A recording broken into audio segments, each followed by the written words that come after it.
Okay, so I'm trying to get on this weight loss journey plan, but the truth of the matter is it's a struggle. And as far as I'm concerned, everything needs to happen in balance, right?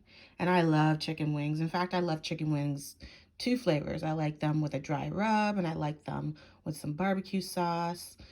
But in order to balance that out, I've also incorporated some vegetables into my diet. So this is something I would probably have if I went out for, takeout or eating at a restaurant or watching the Super Bowl or whatever game's on.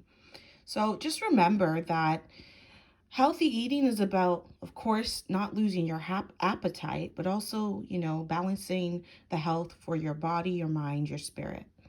So keep that in mind when you're planning your meal plans or planning to eat healthier in your diet, that you can have both, right? But it's all in balance, that you can have both.